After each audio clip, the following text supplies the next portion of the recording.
Thanks, Rajni.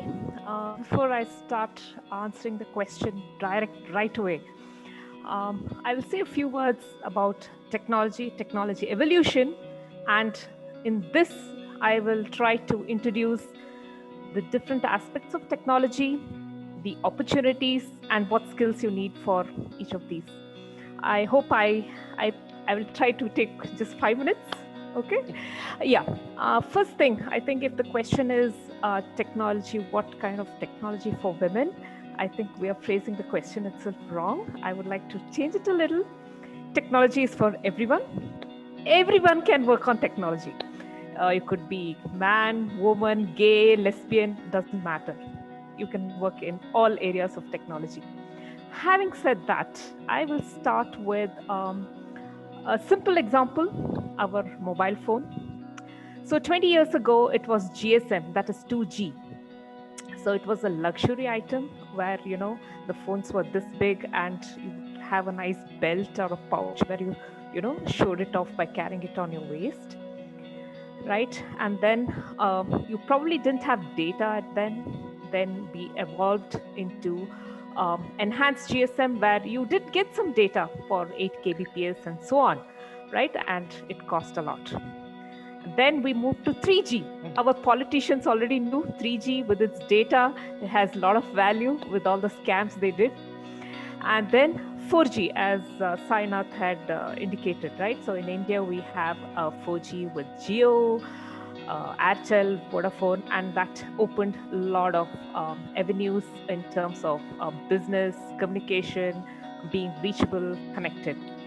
The rest of the world has moved to 5G, which gives you even more higher speeds, and you have even more new applications that are opening up. For example, Sainath in his opening address, he spoke about AI, machine learning, data mining, data engineering, data analytics, robotics. So 5G opens up all these avenues with the 5G technology in terms of bandwidth, ultra reliability, low latency communication, nice jargons to use, IoT.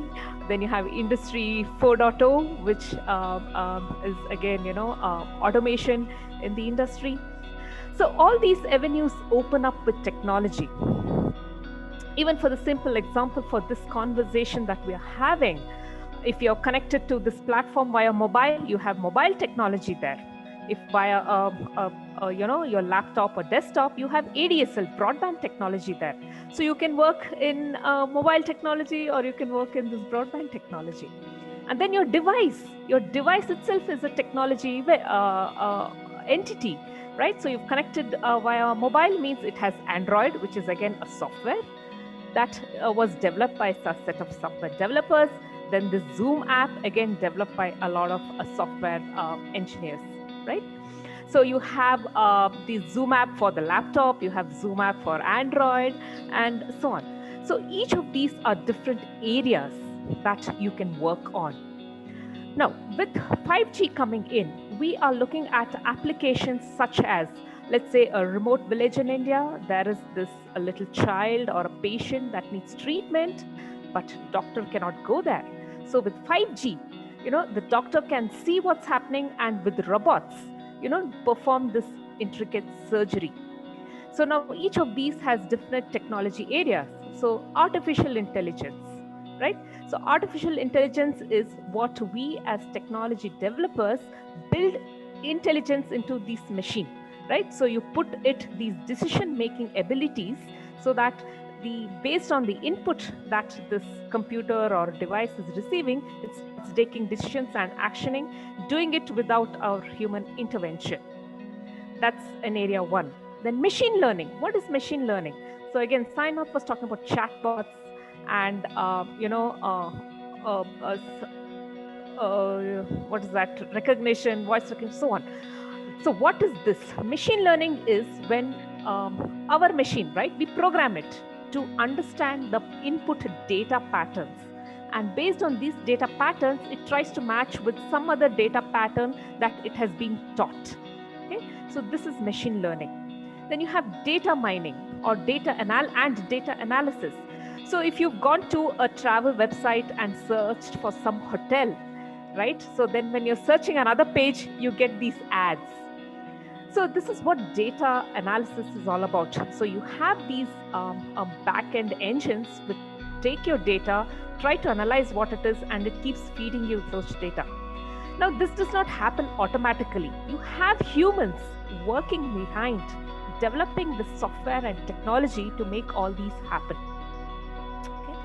So what I would like to say is that if you want to be in the technology world, basic degree is STEM, science, engineering, mathematics. Your basic degree in engineering is required. Then you specialize in each of these areas. So these are, say, AI, robotics. Unlike my time when I was a youngster doing my graduation, you just had electronics or telecommunication and that's it. You had the degree, you knew some programming, you had a job. Now it's a little more enhanced. It's very complex. So these are specialized areas that you need to learn. So youngsters who want to make a career in this area, so you need to have a degree in one of these. So if you see, go to LinkedIn and look at advertisements from Amazon or Google. They ask you an engineering degree or degree in mathematics, degree in statistics. It is just for analysis of all this data. Okay, this is one thing. The other thing what we need to know is programming, some programming language. So my time was, you knew C, Fortran, there you go. But now you have a plethora of languages, Python, Perl, Java. Then for AI, you have NLP and, several other languages. Then if you want to work in all these, data collection is huge. If you see Google and Amazon, their basic aim is to, collect data from us. We use their platform. They are continuously learning from us. Probably they know a little more about you and me than we know about ourselves, right? So what is happening? They have these platforms where they analyze our data. They are huge platforms, servers are running on, let's say, a cloud entity. So these are again areas that you can work on in a technology, right, where everything is moving to a cloud. So you need to learn about how this cloud works. What are the cloud platforms, software that is available for us to develop? So you have all these different platforms to learn. Some of them are taught in your engineering, some are certificate courses, or some are even free that you can learn on LinkedIn or Coursera and so on. Okay, and of course, this is, you develop technology. Then there are others who use the technology. Okay, so that is people like us who use this technology, and we have these calls, or you use, let's say, an application on your phone to collect payments from your customers and so on, like Paytm. So technology has opened avenues for growth everywhere.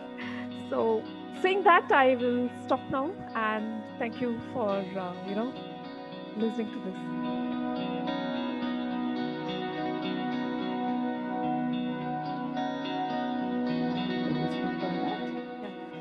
Good question, Rajni. It is something that I have experienced myself, and also observed a lot of my women friends, colleagues, and younger women who come into the technology industry. While at the college level, right, when we are studying, so in these technology domains, you do see in the classroom there are at least 45% of these girls in the class. They're studying computer science or information technology, telecom. When you come to the industry, the mapping does not remain. You would expect the same set of 45% of girls to be still there working along these, boys, but the numbers are lesser. So first I would start at home. That's a social setup. So many times, you hear, now even I'm middle-aged, I have friends who have, these young daughters in 20s. So they say, we are sending our daughter for engineering to get a nice guy. Yeah. She gets a B, she marries a guy in the US, and that's pretty much it. Okay. So she studied engineering, she's got a degree, she's gone to the US. So you don't see her in the IT industry in India. So that's one of the reasons you see a number less. The other factors, so some women do join, and if you see in the entry level positions, you have, let's say, this many girls. Then as we go senior, right, it's like this, the number of women start reducing, right? You have fewer women as we go on the top. Why does this happen? One is, if you take up the software industry in India, it's pretty long hours of work, right? And the commute, at least before the pandemic, the commute was a substantial time. You have to work again, you return home substantial time.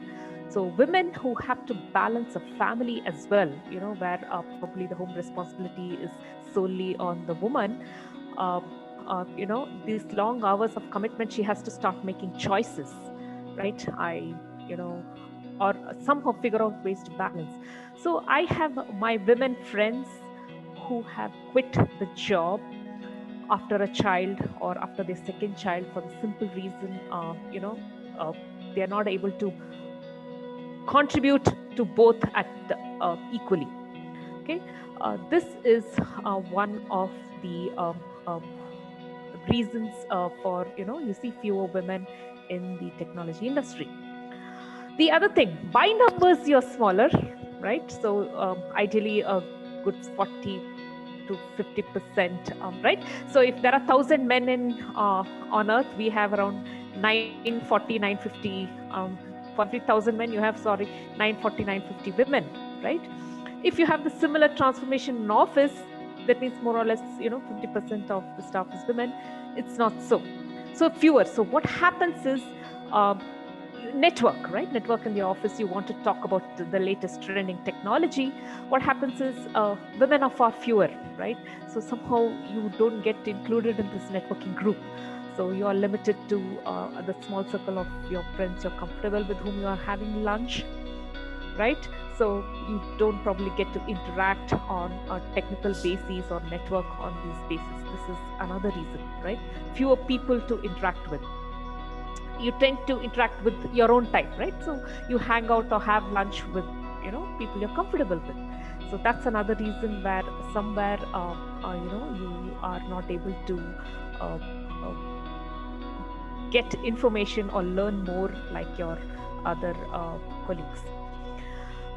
Then there are a couple of other things. It's about these cliched attitudes, right? If I talk about hardware, developing new hardware for a product, right? It is perceived as macho, only for male, and women can't understand this. So you are better off coding, writing a software program. So there are some of these cliched views as well, which are difficult to remove from the mind. Okay. Then a couple of I would say some of the other challenges, at least I see that women face is fewer women, right? So fewer women in technology means I have a few. Till I had my manager in my previous project, there were fewer role models for me to look up to and learn. So if you men, right? So conventionally they have been the breadwinners, so they go out and work. So they have a network, they have mentors and coaches to look up to. So women is something new, which is probably started a couple of generations ago. Let's say for my mother's generation, probably. So the person I can look up to or go and talk about my problems, they are fewer, right? So at least in some of the organizations I looked up, for every 10 managers, probably you have 1 or 2 women managers. And then you need to build rapport with them to go and talk to them or confide in them your problems. So that's another reason where women face challenges. Okay, but in terms of competence, they are equally competent, equally capable. So in these scenarios, what I would say a good solution would be, if you have a great manager, whether it's a he or a she, who understands your competence, understands your capability, and supports you no matter what the noise around you is, it makes a hell of a difference. Because you just ignore the noise, because your manager knows your competence, he supports you, or she supports you. There you go, you can thrive in such an environment. Okay.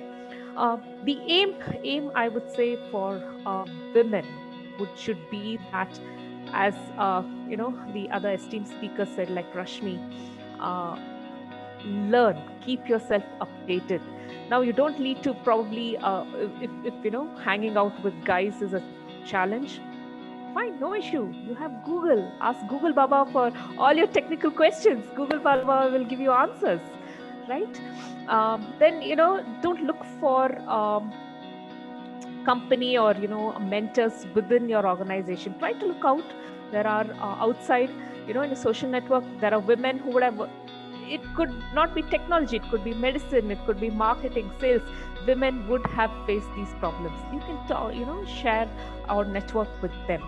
And then I would say capitalize on some cliched positives, right?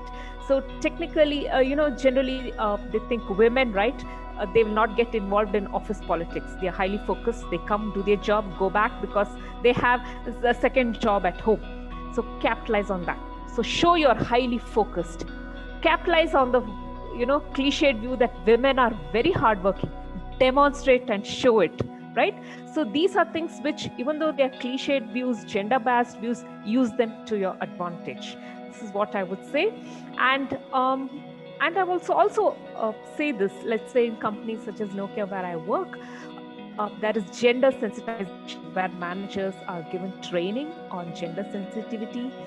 We have training, we have helplines. Use them. I would say use, such things, to your benefit is what I would say. And there was one more thing I would like to add. Oh yeah, I was telling about talking about this gender diversity and other things with my little nephew. He's 15 years. So he was telling me, Atte, the root cause for gender, he said this, Atte, men and women, boys and girls are equally smart and equally intelligent.